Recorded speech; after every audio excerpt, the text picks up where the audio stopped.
Hello students, मैं सौरभ चांद आप सभी का सेरेब्रल एकेडमी में स्वागत करता हूं। आज हम लोग डिस्कस करने वाले हैं एटमॉस्फेरिक प्रेशर किस प्रकार से पूरी पृथ्वी में डिस्ट्रीब्यूटेड है। इसके पहले के टॉपिक में हम लोगों ने पढ़ा था कि what is atmospheric pressure and barometer and what is millibar. तो आज हम लोग जल्दी से देख लेते हैं इस शॉर्ट लेक्चर में कि किस प्रकार से पूरी पृथ्वी में वायुमंडलीय दाब का बंटवारा हुआ है। तो इसका बंटवारा दो प्रकार से हुआ है। नंबर 1, ऊर्ध्वाधर वितरण।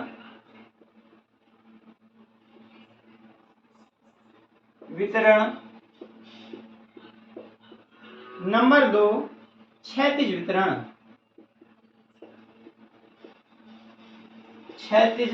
वितरण।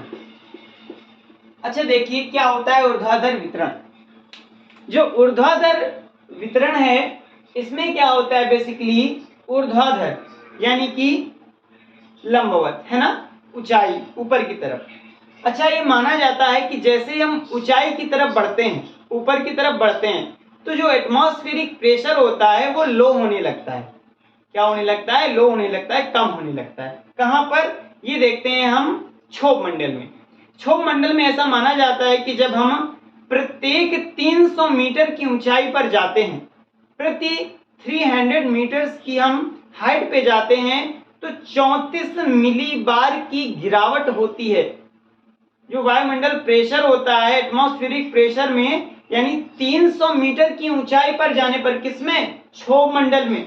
अगर 300 मीटर की ऊंचाई पर गए तो 34 मिलीबार प्रेशर कम हो जाएगा, डिक्रीज हो जाएगा, ऐसा माना जाता है। तो होता क्या है ऊर्ध्वाधर वितरण में कि पूरी पृथ्वी में अगर हम ऊंचाई पर बढ़ते हैं, ऐसा सीधा संबंध नहीं है, ये डायरेक्ट एक दूसरे से रिलेशन नहीं रखता है कि ऊंचाई पर जाने पर ही वायुमंडलीय दाब घटता है, नहीं, ऐसा बिल्कुल नहीं। लेकिन बहुत जगह माना जाता है कि ऊंचाई पर हम जाते हैं तो वायुमंडलीय प्रेशर क्षोभ मंडल में घटने लगता है, ठीक है ना। अच्छा, और क्या होता है? जो घनत्व होता है, डेंसिटी होती है। जब हवाएं गर्म होती हैं तो डेंसिटी क्या हो जाती है? कम हो जाती है। और जब हवाएं ठंडी होती हैं तो घनत्व वायु का क्या हो जाता है? वायुदाब का भी घनत्व क्या हो जाता है? अधिक हो जाता है। ओके, तो इससे पता चल रहा है ना ऊर्ध्वाधर वितरण में कि जब ऊंचाई की तरफ बढ़ेंगे तो एटमॉस्फेरिक प्रेशर लो हो जाएगा, ठीक है ना। अब देख लेते हैं आगे की तरफ क्षैतिज वितरण क्या होता है। अच्छा, जो पूरी पृथ्वी में हमने देख रखी है कि बहुत सारी अक्षांश रेखाएं होती हैं। बहुत सारी का मतलब आप देखेंगे विषुवत रेखा के इधर, यानी कि सदर्न हेमिस्फेयर और नदर्न हेमिस्फेयर में 90 की संख्या में अक्षांश रेखाएं पाई जाती हैं। यानी टोटल पूछे जाए नंबर ऑफ, यानी कि जो अक्षांश रेखाएं हैं, जो लैटिट्यूड हैं, वो 1 यानी 180 प्लस 1 यानी 181 होते हैं। कितने होते हैं? 181। अच्छा, अब इनमें देखते हैं 0 डिग्री अक्षांश, इसे कहा जाता है 0 डिग्री अक्षांश। ये सबसे बड़ा अक्षांश भी है, 0 डिग्री अक्षांश। अच्छा, होता क्या है कि जो विषुवतीय रेखा यानी जो विषुवतीय पेटी है, इसे स्टूडेंट्स कहा जाता है निम्न वायु दाब पेटी।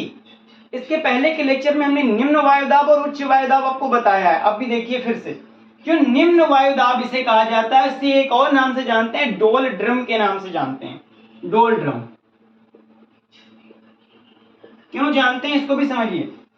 विषुवतीय रेखा यानी इस पेटी में 10 डिग्री से 10 डिग्री नॉर्थ, 10 डिग्री साउथ के बीच वाला ये जो पार्ट है पूरा, इस पूरे पार्ट को हम बोलते हैं निम्न वायु दाब पेटी, यानी कि लो प्रेशर पेटी।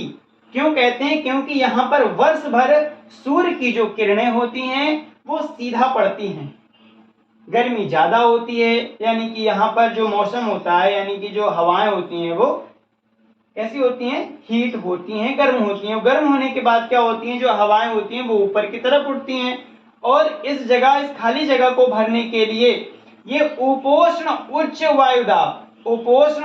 वायुदाब से क्या होती हैं? हवाएं चलती हैं।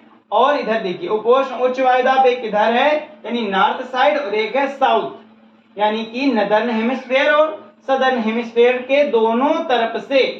यहाँ पे आप देख सकते हैं कि उत्तरी ये है उत्तरी, ये वाला पार्ट देखिए समझ लीजिए पहले इसको, ये पश्चिम है, ठीक है ना, ये पश्चिम है, ये पूर्व है, ठीक है ना। आप देखिए समझिए, यहाँ पे क्या हुआ, वर्ष भर सूर्य की सीधे किरणें पड़ती हैं, वायु गर्म होती है, वायु जब गर्म होती है तो ऊपर की तरफ उठती है, ऊपर की तरफ उठेगी तो रिक्त स्थान हो जाएगा, यानी निम्न वायुदाब क्रिएट हो जाएगा, लो एयर प्रेशर।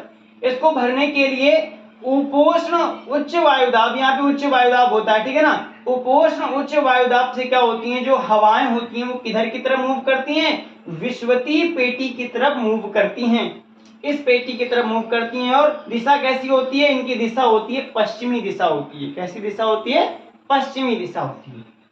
अच्छा, इसी तरह से यहां से मूव करती हैं और ये इधर की तरफ जाती हैं, पश्चिमी दिशा की तरफ।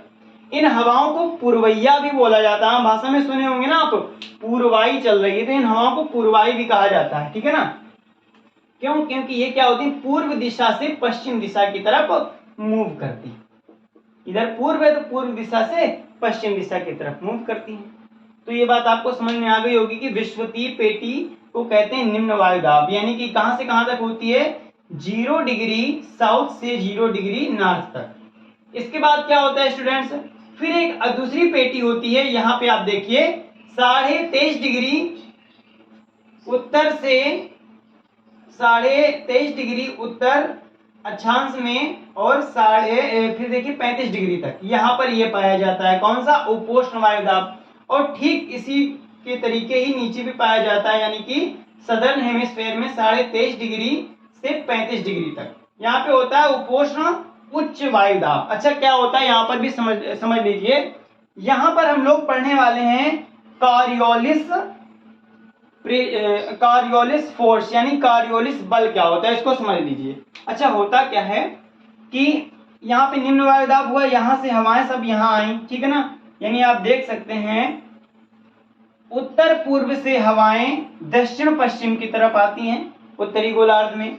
इस वाले में क्या था, आप देखिए दक्षिणी पूर्व से उत्तरी पश्चिमी की तरफ हवाएं चलती हैं, ठीक है, ये तो हो गया, समझ में आ गई बात। अब देखिए जो उपोष्ण उच्च वायुदाब होता है, यहाँ पे बनता कैसे उपोष्ण उच्च वायुदाब, तो आप देखिए जब यहाँ पे हवाएं जो उठ गई थी, क्यों, क्योंकि वर्ष भर सूर्य की सीधे किरणें पड़ती हैं, वायु गर्म होती है, ऊपर उठती है। जब वायु ऊपर उठती है तो होता क्या है कि ये जो वायु है वो ध्रुवों की तरफ जाती है, किधर जाती है, ध्रुवों की तरफ मूव करती है। तो इस वायु को जाना तो चाहिए था, सीधे सीधे जाना चाहिए था ना, लेकिन ये सीधे नहीं जा पाती है, क्यों, क्योंकि यहाँ पर गतिक प्रभाव कार्य करने लगते हैं, कॉरियोलिस बल प्रभाव करता है। देखिए कैसे, क्या होता है कि धरती घूम रही है ना, पृथ्वी अर्थ अपनी घूम रही है, तो अर्थ के घूमने के कारण ये जो विषुवतीय पेटी यानी ऊपर की तरफ जो हवाएं उठी हैं वो मूव करके पहुंच जाती हैं किधर, पूर्व दिशा की तरफ। किधर पहुंच जाती हैं, पूर्व दिशा की तरफ। बात समझ में आई। इसी तरह से यहां से जो हवाएं हैं वो इधर पहुंच जाती हैं, यानी हवाएं सीधे ध्रुवों में न जाकर ये क्या करती हैं, पृथ्वी के घूमने के साथ साथ ये भी घूम जाती हैं और उत्तर पूर्व दिशा की तरफ घूम जाती हैं। तो आप अगर देखेंगे उत्तर पूर्व की दिशा की तरफ, तो आप देखिए इधर इस पट्टी में दाईं ओर और इस पट्टी में बाईं ओर घूम जाती है, ठीक है ना।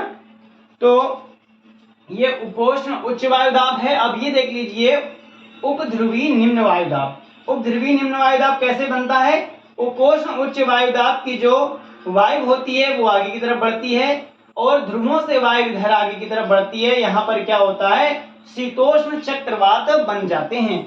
अच्छा, इनकी पेटिका कहां से कहां तक है, तो 35 डिग्री उत्तरी अक्षांश से लेके 66.5 डिग्री उत्तरी अक्षांश तक। इसी तरह से देखिए यहाँ पे 45 डिग्री उत्तरी अक्षांश से लेके 66.5 डिग्री तक। फिर यहाँ पर भी है 45 डिग्री से 66.5 डिग्री दक्षिणी अक्षांश तक। फिर यहाँ पर पाया जाता है ध्रुवीय उच्च वायुदाब और यहाँ पे पाया जाता है ध्रुवीय उच्च वायुदाब। यहाँ पे हमेशा ये मान लीजिए कि बर्फ बहुत ज्यादा, वायु जो होती है बहुत ज्यादा ठंडी हो जाती है, ठंडी होने का नीचे की तरफ उतरती रहती है, ठीक है ना। तो इस तरह से पूरा ये वायुमंडल का वितरण है, आप समझ सकते हैं। विषुवतीय पेटी है ये, यहाँ पे लो प्रेशर है, निम्न वायुदाब है, यहाँ पे उपोष्ण उच्च वायुदाब है, इसके ऊपर देखेंगे उपध्रुवीय, यानी कुल मिला के 7 वायुदाब पेटियां हैं। देखिए 1 2 3 4 5 6 7। आई होप आपको ये वायुमंडलीय जो डिवाइडेशन है, एयर प्रेशर का जो वितरण है, ये आपको समझ में आ गया होगा। अब फिर मिलते हैं अगले लेक्चर में। अब हम लोग जानेंगे कि पवन क्या होती हैं, पवनें कितने प्रकार की होती हैं। तो आपको बता दें, जो पवन होती है वो कुछ और नहीं, ये जो हवा होती है, हवा के क्षैतिज गति को ही पवन कहा जाता है। पवन जो होती हैं, इन्हीं के कारण आप देखेंगे जो टेम्परेचर होता है, एक स्थान से दूसरे स्थान पर ले जाया जाता है, यानी कि आर्द्रता और शुष्कता, यानी इन दोनों चीजों को एक स्थान से दूसरे स्थान पर कौन ले जाता है? पवन ले जाता है। पवनें होती हैं 3 प्रकार की, ये पढ़ेंगे अगले लेक्चर में। धन्यवाद।